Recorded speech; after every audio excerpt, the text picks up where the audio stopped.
시청자 여러분 안녕하십니까? 뉴스 플러스 시작하겠습니다. 국민의힘과 국민의당이 합당을 논의하고 있지만 당명 문제로 신경전이 고조되고 있습니다. 이준석 돌풍등에 힘입어 국민의힘의 입당 원서가 쏟아지고 있습니다. 마포구가 여성 1인 가구와 미혼모 모자 가구를 위해 안심홈 3종 세트를 지원합니다. 횡성읍 궁천리 유적 발굴 현장에서 견학 프로그램이 진행됐습니다. 양산시가 석가산 테마 특화공원을 조성합니다. 국회 소식입니다. 국민의힘과 국민의당이 합당을 논의하고 있지만 당명 문제로 신경전이 고조되고 있습니다. 국민의힘과 국민의당이 합당을 놓고 이준석 당대표와 안철수 당대표 사이에 신경전이 고조되고 있습니다. 특히 국민의힘과 국민의당은 실무협상단을 통해 합당에 대한 논의를 한다는 입장이지만 당명 문제로 치열한 신경전이 벌어지고 있습니다. 이준석 대표는 지난 17일 라디오 매체를 통해 국민의당과 통합 논의에서 불거져 나온 당명 변경과 관련해 받아들이기 어렵다고 밝혔습니다. 제가 처음 듣는 얘기라고 그래서 언론에 이야기했거든요. 예. 당명이라는 것이 보통 바꿀 때는 어떤 당의 어떤 위상이라든지 아니면 이런 것들을 좀 일신할 필요가 있을 때 그런 필요가 있는데 지금은 네. 방금 저희가 얘기했던 건 좀 당원 가입도 폭증세이고 당의 이미지가 전반적으로 굉장히 좋은 상태에서 당명 변경을 할 필요가 없다고 생각합니다. 당연히 저도 안 대표 입장을 최대한 이해하려고 노력하고요. 예. 아마 안 대표께서도 제 입장을 최대한 이해하려고 노력하시면 될 것이다 이렇게 생각합니다. 이준석 대표는 국민의힘 최고위원회의에서 국민의힘과 국민의당의 합당에 대한 속도전 의지도 드러냈습니다. 국민의힘과 국민의당의 합당은 미룰 수 없는 과제입니다. 조속히 국민의힘과 국민의당을 지지하는 국민과 당원 모두가 하나의 샐러드 볼 위에서 공존할 수 있도록 하겠습니다. 양측 모두 정권 교체를 최우선 기준으로 삼고 논의한다는 원칙만 지킨다면 최선의 방법을 찾는 것은 어려운 일이 아닐 겁니다. 지난 17일 국민의힘과 국민의당 합당을 추진할 실무협상단이 구성됐으며 국민의힘에서는 재선인 성일종 의원을 단장으로 오신환 전 의원과 이재영 전 의원이 참여하며 국민의당에서는 삼선의 권은희 원내대표가 단장을 맡아 논의할 예정입니다. 한편 국민의당은 당명 변경을 요구하고 있는 상황에서 국민의힘은 반대를 표하고 있어 협상에 난항이 예상됩니다. 이준석 돌풍등에 힘입어 국민의힘의 입당 원서가 쏟아지고 있습니다. 입당 신청자가 갑자기 몰리면서 지난 한 달 사이 당원 가입 온라인 시스템이 일시적으로 마비되는 일도 2차례 벌어졌습니다. 6월 11일 전당대회를 전후로 이준석 돌풍이 불고 있는 지금 국민의힘의 당원 가입 신청과 문의가 쇄도하고 있습니다. 당원 가입 신청은 2030 세대의 비중이 크게 늘어났고 온라인 커뮤니티를 중심으로 젊은 층의 국민의힘 입당을 인증하는 게시물들이 올라오고 있습니다. 한 당직자는 입당 신청자가 대거 몰리면서 당원에 가입하는 온라인 서버가 마비되는 상황도 2번이나 왔다고 전했습니다. 국민의힘 서울시당은 전당대회 직후인 주말 12, 13일 이틀 동안 온라인을 통한 입당 신청자가 800여 명으로 집계됐다고 밝혔습니다. 국민의힘 관계자는 모든 세대에서 입당이 늘고 있긴 한데 2030 세대의 비중이 과거보다 확연하고 주목할 만하게 커졌다고 말했습니다. 오프라인에서도 국민의힘 입당을 위해 문을 두드리는 사람들이 늘고 있습니다. 의원들은 지역구에 차려진 당원 홍보 모집 부스에서 입당 원서를 쓰는 시민들의 사진을 연이어 게시하고 있습니다. 앞서 이준석 당대표는 지금까지와 다른 방식의 배가 운동을 통해 2만에서 3만 명을 온라인으로 더 가입하게 할 것이라는 목표를 밝혔습니다. 거의 전무후무한 증가세를 보이고 있다. 이것이 초기의 반짝이 아니라 지속적인 유입으로 되어서 우리 당의 당원 구조가 당원 민주주의를 실현할 수 있을 정도의 그런 조성을 가질 때까지 모든 노력을 경주하겠습니다. 이준석 대표 체제의 출범으로 기대를 모으고 있는 지금 이준석 돌풍이 새로운 변화를 이끌어낼 수 있을지 지켜봐야 할 것입니다. 수도권 소식입니다. 마포구가 여성 1인 가구와 미혼모 모자 가구를 위해 안심홈 3종 세트를 지원합니다. 마포구가 마포 여성 안전을 위해 안심홈 3종 세트를 지원합니다. 지원 품목으로는 핸드폰 앱과 연동돼 있는 문 열림 센서, 휴대용 비상벨, 창문 잠금 장치 또는 현관문 이중 잠금 장치입니다. 마포구에 거주하는 여성 1인 가구 또는 미혼모 모자 가구 중 전세 보증금이 1억 5천만 원 이하인 주택 거주자는 누구나 신청할 수 있습니다. 신청은 6월부터 11월까지로 매월 1일에서 15일 신청 접수가 가능합니다. 마포구 건강가정 다문화가족 지원센터 홈페이지에서 신청서 다운로드 후 제출 서류를 이메일이나 우편 접수로 신청하면 됩니다. 선정되신 분은 개별 문자로 통보되며 수령자는 신분증을 지참해 신청자 본인이 매월 넷째 주 목금에 수령 가능합니다. 의왕시는 동원대학교와 함께 상호 보유하고 있는 자원을 활용해 지역사회 보호체계를 구축하기 위한 업무 협약을 체결했습니다. 김상돈 시장과 동원대학교 이거루 총장이 체결한 이날 협약을 통해 의왕시 청계 종합사회복지관과 동원대학교 노인보건복지과 호텔조리과가 연계하여 저소득 취약계층에게 특별식 지원, 독거어르신 생일잔치와 학생들을 위한 사회복지 실습도 연계해 진행하기로 했습니다. 두 기관은 교육훈련 및 전문인력 양성을 위한 협력 체계를 구축하고 상호 발전을 위한 협동사업 등을 확대해 나가기로 했습니다. 학과, 관이 함께 협업을 해서 복지에 대한 대책을 세워나간다고 하는 것은 굉장한 그 가시적 효과라든가 또 이렇게 체감 효과라든가 이런 것이 클 수밖에 없지 않은 것인가라고 하는 생각을 들어집니다. 이렇게 도움 주시는 만큼 시에서도 이 복지에 어려우신 분들을 위해서 그 사각지대 해소를 위해서 열심히 더 일하는 지자체가 되도록 하겠습니다. 김상돈 시장은 국가와 지역사회 발전에 이바지할 우수한 인재를 양성하는 대학과 함께 지역사회 안전망을 구축하는 데 협력할 수 있게 돼 뜻깊게 생각한다면서 오늘 협약을 계기로 관악이 협력해서 지역 주민의 삶의 질 향상을 위해 노력해 주길 바란다고 당부했습니다. 이어서 광역시 소식입니다. 대전시가 K바이오 래퍼부 대전 유치를 위해 세종, 충남과 협력을 약속하고 본격적인 후보지 선정 경쟁에 뛰어들었습니다. 대전, 세종, 충남 3개 시도가 K바이오 래퍼부 사업에 대해 함께 참여하기로 하고 구체적 사업 내용을 담은 사업계획서를 중소벤처기업부에 제출했습니다. 그동안 K바이오 래퍼부 유치와 연계해 충청권 바이오 클러스터 구축을 선도적으로 추진해온 대전시는 최근 세종특별자치시, 충청남도와 K바이오 래퍼부 대전 유치에 협력하기로 합의했습니다. 오늘 중급에 제출하는 우리 시 사업 계획서에는 래퍼부 참여 협력기관이 명시되어 있는데 모두 53개 기관이 대전 K바이오 래퍼부 유치와 구축에 함께하고 있습니다.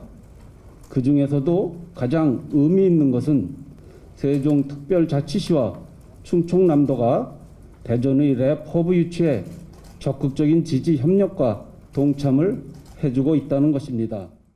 또한 대전시는 공고가 나오기 전부터 이미 유치를 위한 총력전에 돌입했으며 지난 4월 기관과 단체로 구성된 K바이오 래퍼부 추진협의회를 출범하고 지역의 역량 결집에 나섰습니다. 한편 중소벤처기업부는 서류, 현장, 발표 평가를 거쳐 오는 7월 중 K바이오 래퍼부 구축 후보지 한 곳을 확정 발표한다는 방침입니다. 광주시 도시철도건설본부가 남구 백운광장 주변 도시철도 2호선과 지하차도 건설 공사를 본격 착수합니다. 이번 공사는 남구청에서 조선대 방면 160m 구간에 걸쳐 시행되며 공사는 총 11개 차로 중 3개를 점유해 진행할 계획입니다. 백운광장은 평소 차량 통행량이 많은 곳으로 공사가 장기화되면 시민 불편이 가중될 것으로 판단돼 점유 구간을 최소화하고 도시철도 2호선과 지하차도 공사를 병행해 공사 기간을 단축할 방침입니다.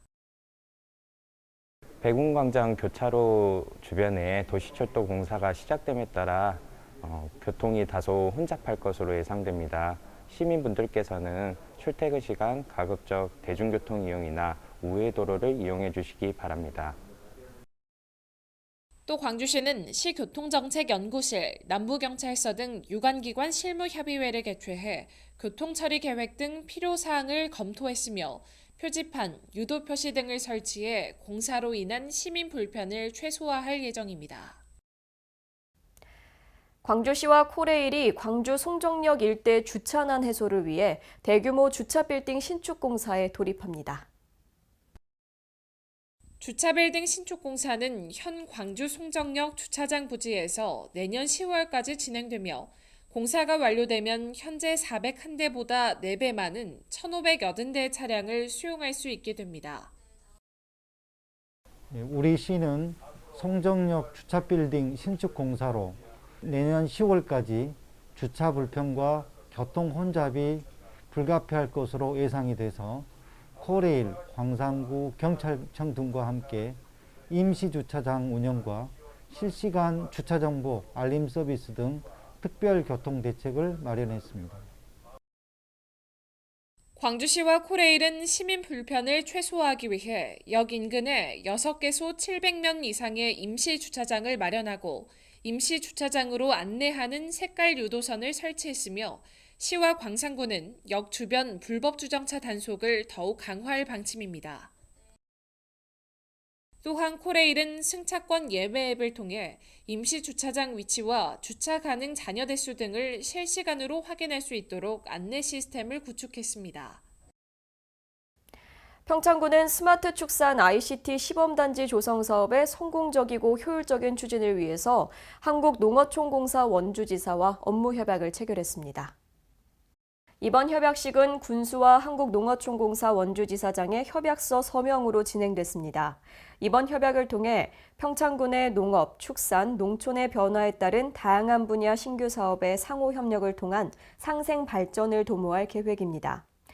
스마트 축산 ICT 시범단지 조성 사업은 평창군 노론리 일대에 사업비 95억 원이 투입돼 2020년부터 2022년까지 3년간 부지 조성, 단지 내 도로, 용수 등의 기반 시설과 교육장 및 관제센터를 조성하는 사업입니다.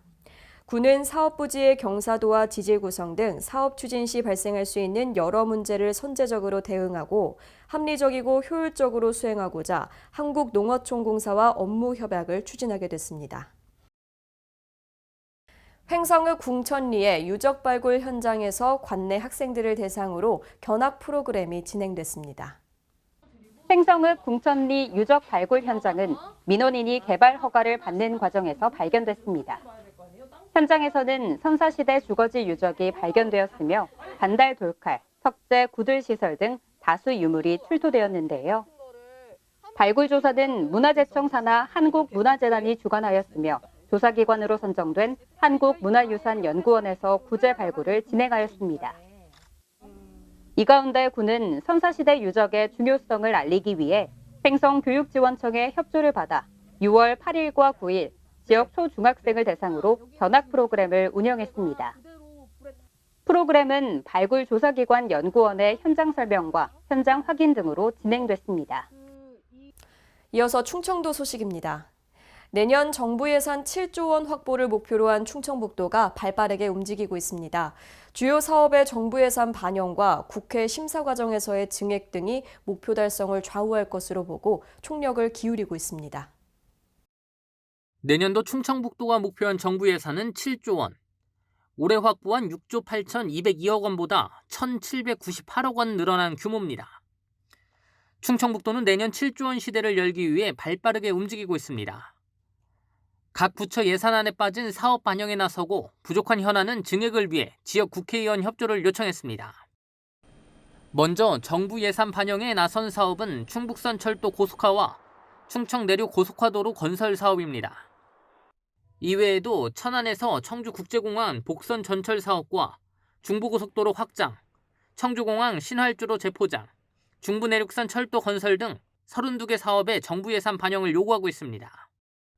충청북도는 정부 예산 확보를 위해 지난달 28일 지역 국회의원들을 초청해 예산정책 간담회를 열었습니다. 이 자리에서 예산 확보를 위해 여야의 힘을 모아달라고 요청했습니다. 또한 수건사업인 제4차 국가철도망 구축계획 반영과 2027 하계 유니버시아드 대회 충청권 공동유치 등 현안 해결을 건의했습니다.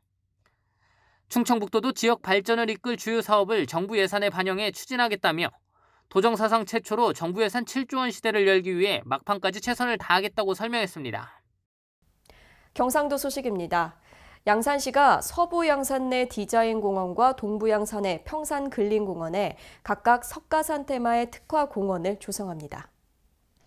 디자인공원은 중앙에 산지 지형을 활용해 높이 14m의 주봉을 세우고 10m, 13m의 봉우리를 좌우로 배치한 볼록 철자 형태 3봉형 석가산을 조성 중이며 석가산에는 소나무와 진백, 좀눈향 등을 식재해 사계절 내내 풍성하고 아름다운 볼거리를 제공할 계획입니다. 디자인공원에는 석가산을 비롯해 생태 연못과 연장 330m에 달하는 계류도 조성하기로 했습니다. 또 평산근린공원에는 연장 약 156m, 높이 약 11m의 석가산을 조성 중이며 기존에 조성된 공원 시설과 연계한 스카이데크, 운동마당, 풍경마당, 어린이 놀이터 등을 올해 12월까지 설치해 시민들에게 보다 완성도 있는 공원을 제공할 계획입니다. 포항 바이오 클러스터 조성을 위한 소통회장이 마련됐습니다. 바이오 포항 포럼이 출범하며 K바이오 래퍼브 공모사업 포항 유치에 힘을 실는데요. 포항이 바이오 헬스 산업의 거점 도시로 발돋움하며 미래 성장의 기반을 다지고 있습니다. 포항 바이오 클러스터의 성공적 조성을 위한 민간 주도의 바이오 포항 포럼이 출범하고 본격적인 활동을 시작했습니다. 바이오 포항 포럼은 포항 바이오 산업 육성의 필요성에 인식을 같이 하고 중소벤처기업부 공모사업인 K바이오 래퍼브 포항 유치에 공감대를 형성했습니다.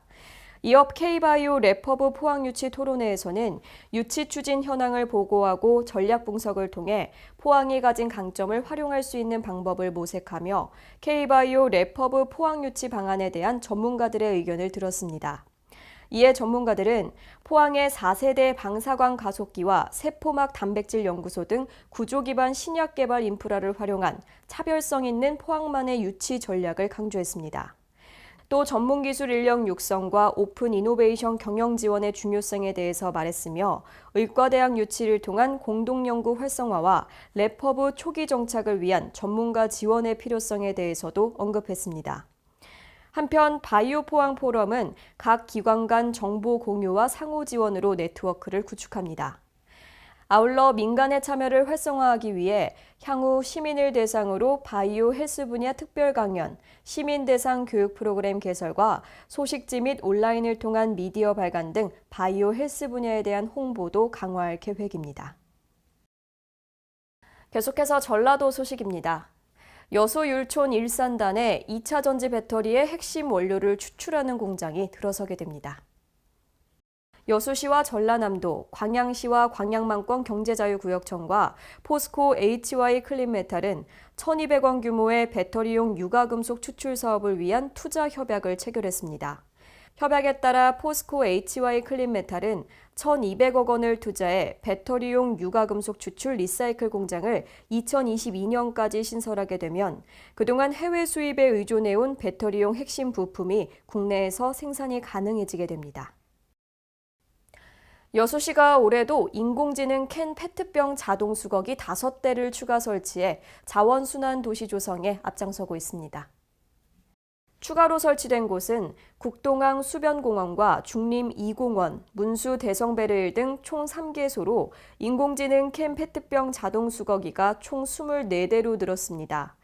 이용 방법은 스마트폰 어플 스토어에서 슈퍼빈을 다운받아 회원가입 후 사용하시고 포인트의 현금 전환은 슈퍼빈 홈페이지에서 가능합니다. 전북 진안군의 한 지적장애인 거주시설 원장이 장애인 사회복지사에게 비하 발언과 갑질을 했다는 주장이 제기돼 논란이 일고 있습니다. 자세한 내용 강석훈 기자가 취재했습니다. 어릴 적 사고로 뇌병변장애 5급 판정을 받은 사회복지사 A씨. 전북 진안군의 한 지적장애인 거주시설에서 3년째 근무 중입니다. 그런데 최근 장애인 비하 발언과 직장 내 괴롭힘으로 퇴사를 고민하고 있습니다. 남편의 월급 이야기하면서 저의 핸디캡 이야기 그럼에도 뽑았는데 매번 혼날 때마다 들었어요. 어느 직장이든 자기 직장의 배우자를 부르는 경우는 없잖아요. 그걸 남편 배우자를 불렀다는 그 사실이 저한테는 정말 큰 수치심이고 큰... 해당 시설의 책임자인 B 원장이 A씨에게 수시로 핸디캡이란 표현과 함께 채용한 것에 감사하라는 취지로 말하거나 결제를 하지 않고 한두 시간씩 세워놓는 등 인권 침해와 갑질을 일삼았다는 겁니다. 또 A씨의 남편을 불러내 A씨가 업무가 미숙하고 직장 내 불화를 일으킨다며 알아서 잘 생각하고 판단하라는 말을 건네기도 했습니다. 최근 전북 지역 사회복지시설에서 연이어 터진 갑질 문제로 전북도와 각 시군에서 전수조사를 나섰지만 오히려 상황을 악화시켰다는 비판도 제기됐습니다. 군에서는 현장 지도라는 명목으로 주의를 줬는데 이를 들은 비원장이 직원들을 불러 2차 가해를 했다는 겁니다. 익명을 보장한다고 해놓고 이거 썼냐고 취조하는 거죠. 취조하고 또 그러면 안 썼으면 누구한테 말했냐. 말해라. 사실상 전수조사와 현장 지도가 실효성이 없다는 지적이 나오는 이유입니다. 최종적으로는 제가 우리 직원들하고 같이 가서 원장님이야 전체 직원들 같이 대화를 한번 했습니다. 진안군 관계자는 해당 시설에 가서 비원장과 직원들을 대상으로 면담과 대화를 통해 해결했다고 설명했지만 당시 피해를 받은 직원은 공황장애가 심해져 병원에 입원한 상태였습니다.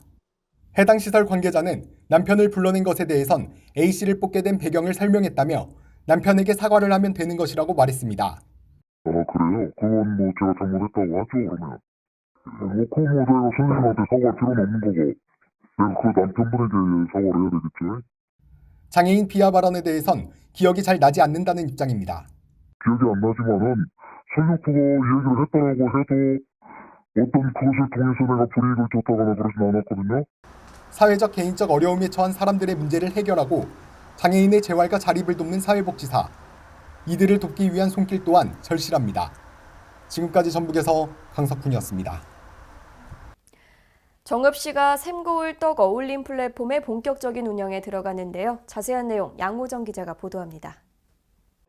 정읍시가 샘고울떡 어울림 플랫폼의 개소식을 열고 본격적인 운영에 돌입했습니다. 샘고울떡 어울림 플랫폼은 도시재생 사업으로 추진되고 있는 사업의 일환으로 지역 대표 문화관광자원으로 육성하기 위해 추진 중에 있습니다.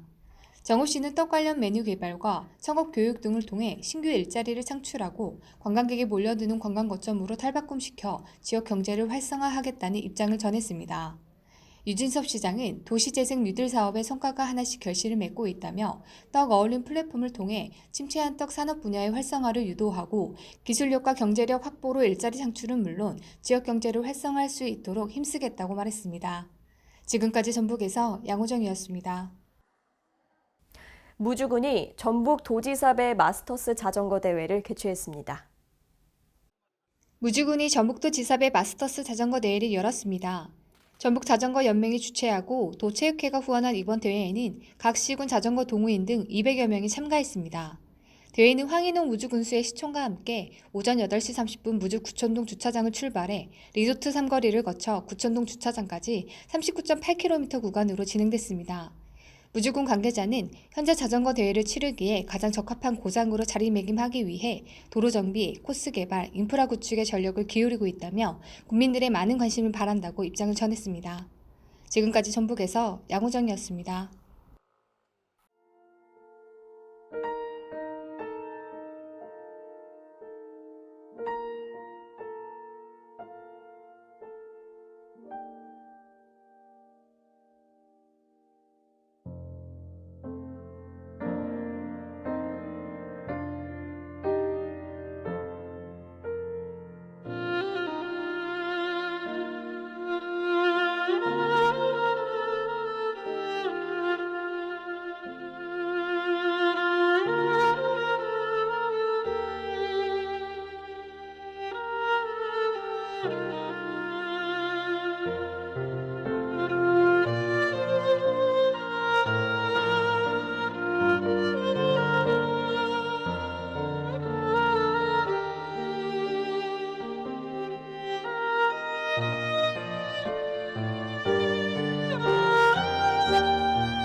코로나19 백신 접종자가 빠르게 늘면서 타이레놀 품귀 현상이 일어나고 있습니다. 백신 접종 후 발열이나 근육통 등의 증세 완화를 위해 복용하는 건데 타이레놀이 아니더라도 동일 성분인 아세트아미노펜이 들어간 해열 진통제면 증상이 완화된다고 합니다. 이상 뉴스플러스 마칩니다. 시청해주신 여러분 고맙습니다.